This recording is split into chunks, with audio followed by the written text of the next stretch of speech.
Welcome back to another episode of Harmonious at Lunch, the show that fuels your business success. I'm Brandon Gano, your host and guide through the world of harmonious business growth. Today, we're unlocking powerful strategies with industry experts to help your business thrive. If you're a business owner, entrepreneur, or executive, you are in the right place. Join me and our incredible guests today on the journey to clarity, growth, and success. It is time to revolutionize your approach to business. Let's dive in with another episode of Harmonious at Lunch. Welcome back into some more bite-sized business advice. In today's episode, we're going to have fun. I think I have a comedian with me, but we're also going to talk about building your brand, a holistic brand therapist. That's a really interesting title. But we're going to talk about this conversation around branding, personal branding, and for your company. Very complex conversation. We're going to try to do it in like 15 minutes. So I have a feeling we're going to just scratch the surface today. But Hersh Rephun, welcome to the show, and thank you for being here. Thanks, Brendan. It's great to be with you. So interesting background. I mentioned you're a former comedian. Do you still do comedy? Do you still do stand-up comedy? I don't. I mean, I'm not driven to do it. At this point, I do a lot of speaking, and I love kind of blending humor into my keynotes and stuff like that. But I feel like I'm now used to talking to a business audience, an entrepreneurial audience, and so I feel like that connection is where my heart is right now. Yeah, which first things first, I mean, we need to bring more fun to the business world. That's my personal belief. So I hope you're doing that from stage. I'm sure you are. But you went from stand-up comedy to holistic brand therapist. I've personally never heard that title. What was that jump for you? What was that path Well, there's two things that are worth noting. One is that I think creativity is the answer. We have to learn a lot of stuff. We learn best practices. We learn what works for other people. But personal branding is, all branding is personal. So it's like, let's make it about who we are. Let's make it about ourselves. There's plenty of rules that we can follow with SEO and all kinds of other stuff. But holistic brand therapist just came from the fact that for one thing, I have a very disarming style. I think I put people at ease. I'm genuinely very interested. I think my superpower is listening. I love to listen to other people, hear how they sound, and hear it the way their audience wants to hear it, and then kind of be almost a translator. So I feel like the idea is, be there for them on every level so that they can really step into the brand they want to be. There's a lot of fear, a lot of emotions tied to stuff. It's not transactional. It's very personal. The other part is that I work in the personal development part. I'm not a personal development coach per se, but I'm also very empathetic and very sensitive to their experience. And I've had a lot of experience feeling like I'm not myself. When I was doing stand-up comedy, I wanted to help other people but I wanted to perform, or I wanted to communicate. I needed to figure all that stuff out. So I help people figure out where to put all of these different emotions and different ideas and goals, and strategy is a big part of what I do. So it's an all around personal and business strategy. Yeah, that's cool. I think that's the most successful brands. It's not just what pretty colors and what cool logo is it going to be. It's how does that brand make the customer hopefully feel, and how do you take them through that experience. So I love that you call it the holistic brand therapist. Now on that note, I think it's really interesting to me when people do go through a rebrand, whether it's personal, it's a company. What do you find from your experience really sparks that? Is people getting bored? Is it them wanting to just stand out in a different way in the marketplace? Maybe they find themselves. I'm curious, what are the commonalities between sparking that transition? I think, Brandon, it's that they want something. So in other words, someone might say, I want to affect 1 million school children, right? They're a teacher. They say, I want to affect 1 million school children with this idea about education. So they're driven to accomplish a mission. They may also say, I have a new GPS and I want it in every car in the world. And that's a kind of a business thing, but it is serving humanity. So they're mission driven. And what's funny is sometimes they'll say, well, I don't know if I would call it a mission. Well, it doesn't matter what you call it. You're driven to share this thing that you're passionate about, and you just need to find the words to say it. You know how when people are invited to give their 30-second intro or their elevator pitch, they sometimes begin with their life story. Oh, so what do? You're stuck in the elevator, or you're going from the bottom to the roof, and you make the mistake of saying to somebody, so what do you do? And then by the time you get there, you still don't know what they do. You just know that they were born in North Dakota, that there was something on a train, the father did this, the mother did that, and they don't start with the real meat of the story. So I help people really by going through their entire life. Uh, I wouldn't say their entire life, but by starting at the beginning and really doing a kind of a deep dive to figure out, number one, what are the good things, the assets that they have to use in their brand that they may not even be using. They may have forgotten about it. We have our minds work in very funny ways. We file things away. We don't necessarily want to even be there. We're like, no, that was high school, that was college, that was 10 years ago. But I may look at it and go, you realize there's a pattern here of some amazing thing that you're doing. We could bring that to the front of your brand. No one else has done that. I'm saying to them, no one else has done this thing that you did. No one else has combined this thing. I had a lecturer who's also an orchestra conductor. And there was something very interesting about that. And he said, oh, I also do these tours where I go and I do this conducting, but that's different. That's music. That has nothing to do with his topic is education. He's like, I talk about education to educators. That has nothing to do with music. I'm like, whoa, dude. You know how many people there are talking about education? You know how many people there are who also are conductors that travel the world with an orchestra? Like, let's get into it. Yeah, I love that too, because it's so personal. That's where the real passion comes from, which I Yeah. think people can, they can tell the difference, even if it's just a written ad or a picture on social media. The passion's not there. It doesn't connect with people as much. So Yeah. I like that you bring the personal aspect into it. This is kind of sidetracked. I'm just curious, based on what you just said about the elevator pitch, if you will. Do you have some sort of a formula you follow, or a tip for creating those? Because I do the same thing. Like you get trapped with somebody and you say, "What do you do?" And you're like, "Oh, I really wish I could just leave this conversation because it's not going well." So if Well, we could help people with that, that'd be interesting. yeah, there's a very simple initial exercise, which is you look at your bio or you go through that pitch, whatever it is, and you get to the very end of it. And at the very end of it is probably going to be the most important thing. And it makes sense because in a book, you're reading a book, what matters is the last page, right? The big bad wolf gets killed or whatever, the grandmother comes out of the belly and lives, whatever it is, right? That's like Little Red Riding Hood gets to be with her grandma. That's how stories work. But with elevator pitches and with our business communications and networking, people don't have the bandwidth for that. They're trying to make an evaluation very quickly. And so don't save the best for last. Go to the end, take the last line. And this, by the way, you could apply to any business email that you want to send. A lot of people are giving, okay, so I was up late last night. I was trying to figure out how to solve this problem. And then it hit me. 2 + 7 is 9. And then it went to the thing. And then and the last line will be, so now there's a new solution.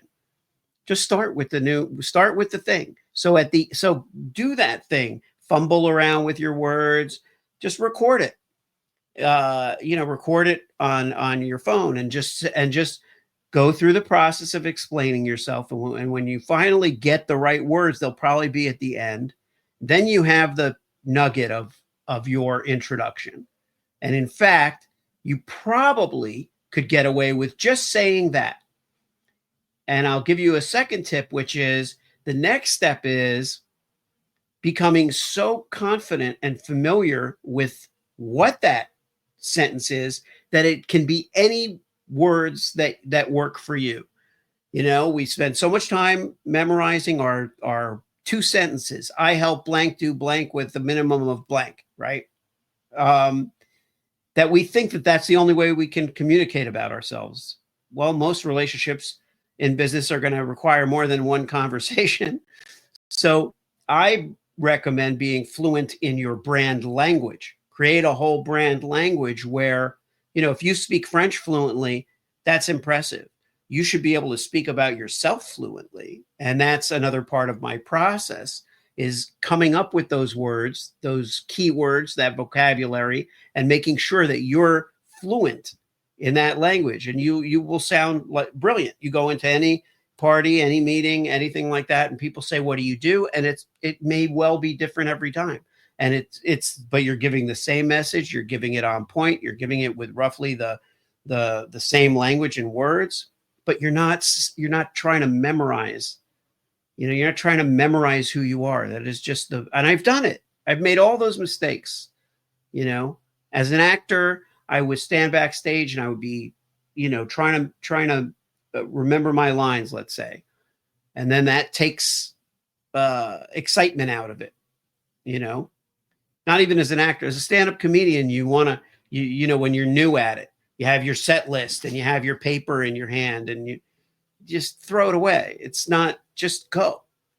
It's going to be better without the memorization. So the same is true. You become so intimate with your own brand, you are never at a loss for words about it. I've honestly never heard that, or at least described that way. You develop a brand language. What Yeah.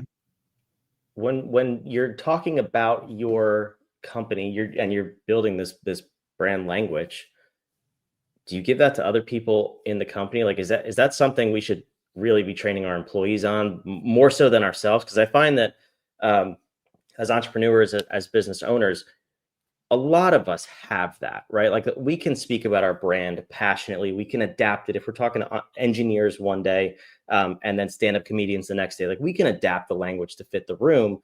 But our employees are so focused on like memorizing the script, so to speak, that it does not translate as well. And that's why we can't scale as entrepreneurs. Yeah. We're stuck in sales. That's right. So how do you feel about that? That's very intuitive, Brandon, because that is exactly the rest of the process leads to the creation of what I call a brand voice guide. And so everything that we work on is created as a Bible for your team. So because this is what I noticed when I was doing PR, I used to do PR. And as an independent contractor, it would be very hard to keep people in the company on message and on brand, because if it's a big company, if there's hundreds, thousands, or who knows, even if there's 10 or 15 or 20, it's very hard to have people on the same page. Now, what this brand voice guide is it's like the ABCs of you. So if it's your personal brand or the company, harmonious at lunch, but it's essentially the ABCs of that brand, everything that they need to know and feel about it, then they'll be able to write those emails. They'll be able to do posts. They'll be able to do things with the same voice because it's literally there. Here's the tone. Here's the vocabulary. Here are the keywords. And it's all done over a period of, 90 days that I work with a client.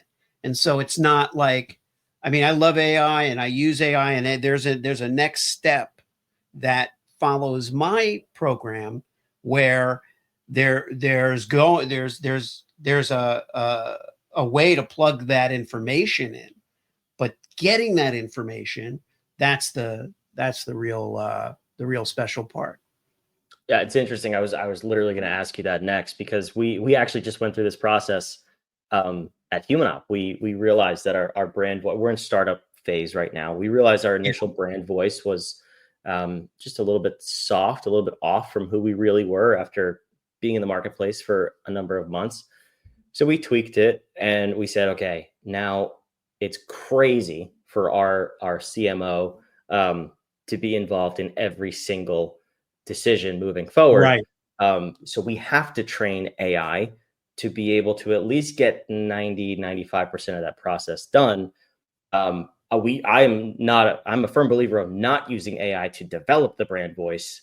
That has to be a personal experience. But it sounds like you two want to leverage AI next. So briefly, what is that next step, and how are you training that AI? Well, I can't announce it yet because it's the we're not announcing the deal, but there's an app Oh, it's a developer. secret. I love a good secret. Yeah, it's a secret. There's an app developer that I'm working with where I have been over the last 4 years looking for, and look, I guess over the last 4 years, so much has advanced that we could say waiting for or working toward or looking for.